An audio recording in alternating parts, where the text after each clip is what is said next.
Good morning नमस्कार दर्शक बंधु। आज आम कहवाक जाऊँ आमर जो अंगनवाड़ी आउ सहायिका माँ मान विषय जे कि आम देशर भविष्यत जे कि पिला मानंकु घर घर बुली आनिबा सेमानंकर पोषण ठारू आरंभ करी प्रत्येक दायित्व तांको हाथ रे सारा दुनिया को आलोकित करुथिबा माँ जेतेबेले घर को जाए ताकू चारिपटे अंधकार अंधकार लगे कारण गोटे गैसर मूल्य 1100 टंका एवं लाइट बिल सबू देला परे ता परिवार चलाइबा केते कष्ट थरे जने सहायिका माँ कहले। से कहले आमे पिला मानंकु पोषण देउछु किंतु आम पिला माने घरे भोकरे सुवंती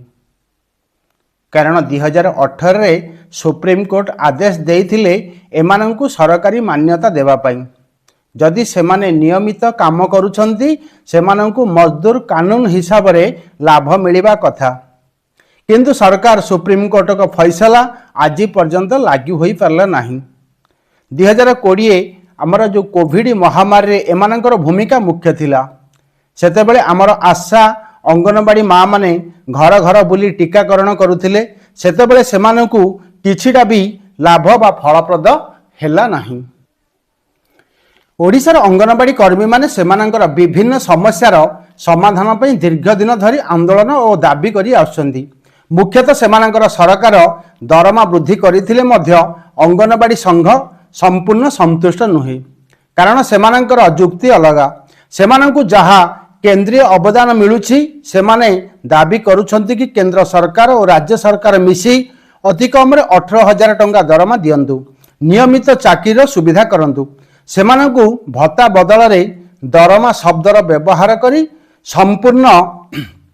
मात्रा रे सरकारी सुविधा प्रदान करा जाऊ। स्मार्टफोन और डाटा खर्च पाई ऑनलाइन रे रिपोर्ट पठाइबा पई सरकार भल फोन एवं इंटरनेट खर्च दियंतु बोली सेमाने दाबी करी आछंती। तापरे ग्रेच्युटी पाइबा पई योग्य याकू ओडिशा रे संपूर्ण भावे लागू करिबा पई संघ पक्षरु चाप प्रयोग करा जायछि।